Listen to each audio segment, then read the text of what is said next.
Mga katrops, welcome back ulit kayo sa aking channel Sports React PH at ngayon na ay pag-uusapan natin ang balitang mas magaling nga daw si Victor Wembanyama kay LeBron James.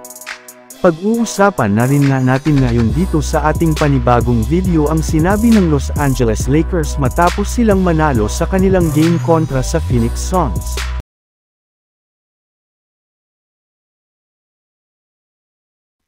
Kahit man nga natalo ang San Antonio Spurs sa kanilang regular season opener kontra sa Dallas Mavericks noong nakaraang araw ay naging maganda rin naman nga kahit papano ang ipinakita dito ng kanilang kupunan, especially ang kanilang rookie na si Victor Wembanyama na nakapagtala ng 15 points at 5 rebounds.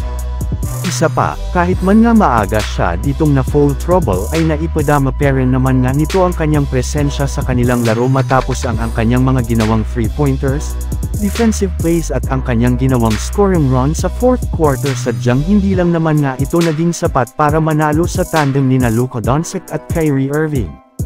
Pero sa kabilangan niyan ay sinabi na nga ng sikat na NBA analyst na si Brian Windhorst na mas magaling at mas advanced na daw ang mga galaw ngayon ni Victor Wembanyama kesa sa rookie LeBron noon.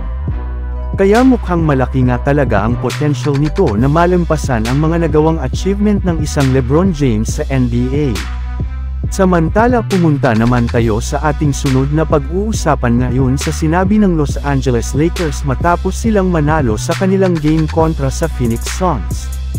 Pagamat man nga maagang natambakan ang Los Angeles Lakers sa kanilang game kontra sa Suns sa loob ng Crypto.com Arena ay nakagawa pa rin naman nga sila dito ng paraan para makuha ang panalo. Salamat kina Anthony Davis na nakapagtala ng 30 points at 12 rebounds at si LeBron James na bukod sa nakapagtala ng 21 points, 8 rebounds at 9 assists ay siya rin naman nga ang literal na nagbuhat sa Lakers sa fourth quarter at siyang nagsimula ng kanilang scoring run para makuha nila ang kanilang kauna-unahang panalo ngayong season.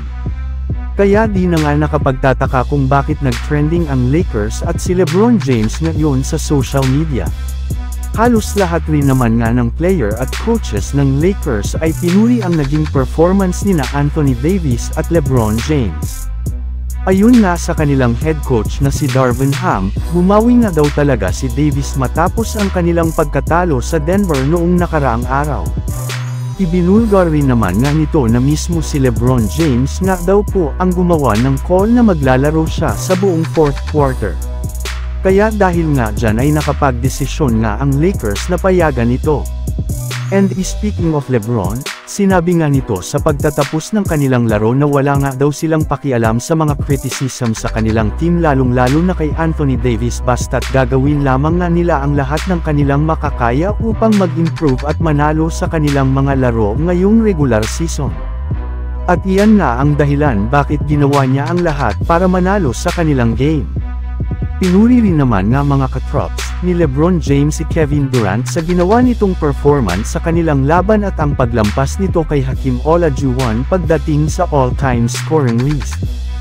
Ayun rin nga kay Davis, napakahalaga nga daw po ng kanilang pagkapanalo sa Suns gayong magbibigay nga ito ng confidence sa kanila sa mga susunod nilang laro.